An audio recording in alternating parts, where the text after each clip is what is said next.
तो अभी के टाइम पर एक सवाल ये चल रहा है कि क्या पूर्व सैनिकों को 15 लाख रुपए देने की जानकारी सही है या गलत।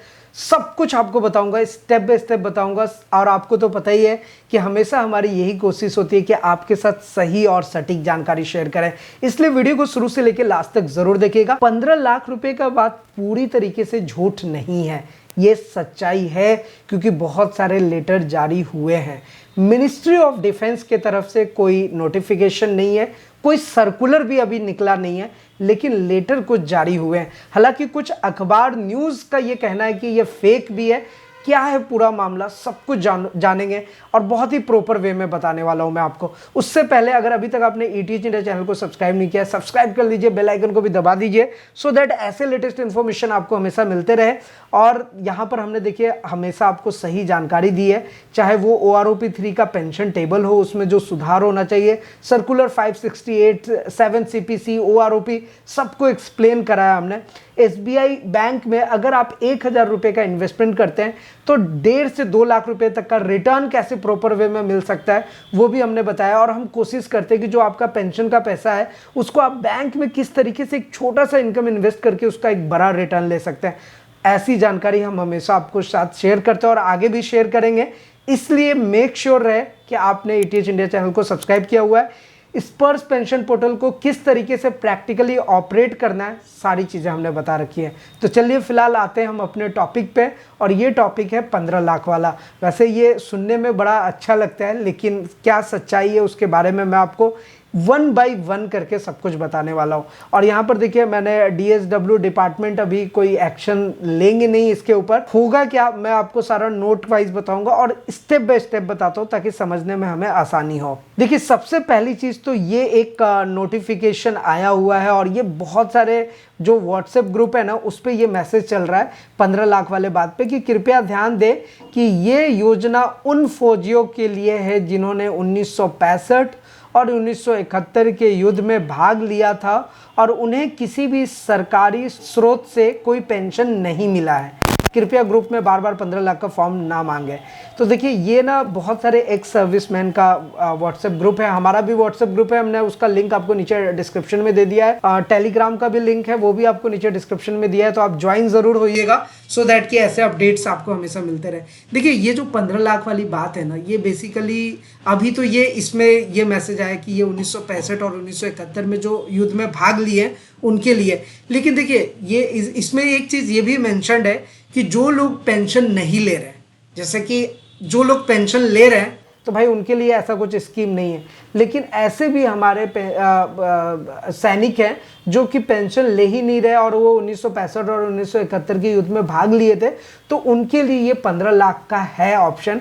लेकिन इस ये न्यूज़ तो यहाँ तक है जिसको आपको समझना है कि तो 15 लाख का ना ही अभी तो कोई फॉर्म निकला है कि आप उसको फिलअप कर देंगे, अपने जिला ऑफिस में जमा कर दिया और आपका काम हो गया। नहीं, ऐसा कुछ नहीं है भाई। तो ये ऐसा तो होने वाला नहीं है। एक चीज़ ऐसा निकल करके आ रहा है कि जिन लोगों ने पेंशन नहीं ले रहे हैं और ये 1965 और 1971 के युद्ध में है तो उनको मिल सकता है, लेकिन कोई कंफर्मेशन नहीं है। अभी देखिए एक न्यूज़ मैं आपको दिखाता हूँ, उससे सारी चीज़ें क्लियर होंगी। देखिए ये दैनिक भास्कर का न्यूज़ है, यहाँ पर आप क्लियरली देख सकते हो, और मैं एक बार इसको पढ़ के आपको बताता हूँ। पूर्व सैनिकों को 15 लाख देने की जानकारी झूठी, ब्रिगेडियर शर्मा। ये देखिए ये हालांकि रिनॉन्ड अखबार है और इसमें भी कुछ चीज़ें गलत लिखी हुई हैं। अब मैं आपको एक बार पढ़ता हूँ। केंद्र सरकार की ओर से 1965 व 1971 के भारत पाक युद्ध में भाग लेने वाले पूर्व सैनिकों को सरकार द्वारा युद्ध समान योजना के अंतर्गत 15 लाख रुपए देने की जानकारी का पात्र झूठा है, यह अभी अखबार लिख रही है। प्रदेश पूर्व सैनिक कल्याण निदेशालय के निदेशक ब्रिगेडियर मदन शील शर्मा ने कहा कि बहुत सारे पूर्व सैनिक उनके पास भी पहुंच रहे हैं और इस पत्र को लेकर जानकारी मांगी जा रही है। उनका कहना है कि 15 लाख देने की बात से संबंधित कोई भी केंद्र सरकार की ओर से ना तो उन्हें कोई सूचना मिली है और ना ही कोई इस बाबत पत्र मिला है।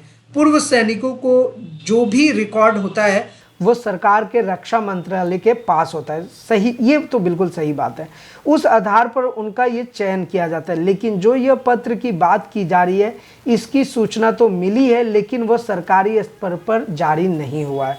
देखिए एक छोटी सी बात निकल करके आ गई है जो मैं अभी आपसे डिस्कस कर रहा था कि जो 15 लाख वाली बात है ना, अब इसका ना हवा तो बन ही जाता है, आपको पता है हर चीज़ का हवा बन जाता है, तो ये भी एक हवा बन गया था। लेकिन एक चीज़ यहाँ पर कन्फ्यूज़न हमने दूर कर लेना है, और वो कन्फ्यूज़न था कि लाइक जो आपको 15 लाख रुपए मिलेगा और आप पेंशन भी ले रहे हैं, नहीं मिलेगा। पहली चीज आप ये दूर कर दीजिए। दूसरी चीज, ये उन लोगों को मे भी आने वाले टाइम पर बेनिफिट मिल सकता है जो पेंशन नहीं ले रहे हैं। हालांकि इसके ऊपर कोई फॉर्म नहीं निकला, रक्षा मंत्रालय की तरफ से कोई आदेश नहीं मिला है, कोई सर्कुलर नहीं है, कोई नोटिफिकेशन नहीं है सरकारी स्तर पे। अब क्यों कहा जा रहा है कि ऐसा मिल सकता है, देखिए मैं आपको बताता हूँ। इसके लिए मैंने एक नोट भी बनाया। देखिए DSW डिपार्टमेंट जो है ना, इस पे एक्शन लेंगे और 110% उनको लेना चाहिए जो जिनको पेंशन नहीं मिला है। आर्मी हेडक्वार्टर में ऐसे लेटर्स जारी हुए हैं, इसमें तो कोई दोहराया नहीं है, इसमें कोई गलत फेक न्यूज़ नहीं है कि आर्मी हेडक्वार्टर्स में ऐसे लेटर रिलीज हुए हैं जो मिनिस्ट्री ऑफ डिफेंस को भी भेजा गया है कि भाई, और रक्षा मंत्रालय को, कि आप 15 लाख रुपए का यहाँ पर देना है, और उसके ऊपर कोई मोहर या मिनिस्ट्री ऑफ डिफेंस की तरफ से कोई सर्कुलर नहीं आया है। चूंकि आर्मी हेडक्वार्टर्स में ऐसे लेटर्स रिलीज किए गए हैं, इस स्तर पर यह बोला जा रहा है कि 15 लाख रुपए का बेनिफिट हो सकता है। तो इस वीडियो के माध्यम से आपको, मुझे उम्मीद है कि सारी चीज़ें समझ आ गई होंगी जो मैं आपको बताना चाह रहा हूँ कि जो पेंशनर आर्मी के लोग हैं, ऐसे सैनिक हैं जो कि पेंशन नहीं ले रहे हैं, उनको मिल सकता है शायद। एक वर्ड यहाँ पर मैं ये भी जोड़ रहा हूँ, शायद मिल सकता है। पूरी तरीके से नकार नहीं रहा हूँ कि ये पूरी तरीके से फेक न्यूज़ है, लेकिन हाँ, इस सच्चाई इसलिए क्योंकि आर्मी हेडक्वार्टर्स में ऐसे लेटर रिलीज हुए हैं। तो चलिए, ये तो आपको समझ आ ही गया होगा। अब अगर स्पर्श पेंशन पोर्टल की बात करें तो एक सिंपल सी बात है, लॉगिन करने में बहुत सारे पेंशनर्स कंफ्यूज हो रहे हैं। तो आप अपना यूज़र नेम, पासवर्ड और ये जो कैप्चा कोड है, इन तीनों चीज़ों को सही से डालिए, उसके बाद लॉगिन बटन पे क्लिक कीजिए। 110% आपका लॉगिन काम करेगा और OTP मांगेगा। नेक्स्ट आपका ये है कि अगर आपका मान लीजिए कि OTP जनरेट नहीं हो पा रहा है, तो आपने कहीं ना कहीं यूज़र नेम, पासवर्ड या कैप्चा कोड में कोई मिस्टेक किया है, इसलिए आपका ये OTP जनरेट नहीं हो पा रहा, तो उसका आपको ध्यान रखना है। एक चीज़ यहाँ पर ये है कि अगर आपका बैंक अकाउंट नंबर है और आपके पास आपका पर्सनल नंबर, जिसे हम IC, रेजिमेंटल और GPF नंबर बोलते हैं, अगर ये डिटेल्स आपके पास है, कैप्चा कोड आपके पास है, तो आप ना अपना माइग्रेशन स्टेटस देख सकते हैं। अपना पेंशन का सारा स्टेटस आपको पता होगा, और पेंशन में लाइक आपका लाइफ सर्टिफिकेट, जीवन प्रमाण पत्र जमा हुआ है या नहीं हुआ है, क्या प्रॉब्लम है, सारी चीज़ें आप यहाँ पे ट्रैक कर सकते हो। और आपको करना भी चाहिए, क्योंकि अब लाइफ सर्टिफिकेट टाइम फिलअप करने का टाइम आ रहा है, तो वहाँ पर ये आपको अपडेट करना पड़ेगा। लेकिन फिर भी अगर आपके मन में कोई सवाल रह जाए, किसी भी टाइप का क्वेश्चन हो, क्वेरीज हो, आप नीचे कमेंट करके पूछ सकते हैं। साथ ही साथ अगर आप अपना कोई एडवाइस या सुझाव देना चाहते हैं, हमारे साथ जरूर शेयर कीजिए। तो फिलहाल आज के इस वीडियो में इतना ही, फिर मिलते हैं किसी नेक्स्ट इंटरेस्टिंग वीडियो में। तब तक के लिए इस्लाम दुआ रकम, प्रणाम, सत श्री अकाल। Keep watching, keep smiling. अपना और अपने साथ सबका ख्याल रखें। जय हिंद, वंदे मातरम।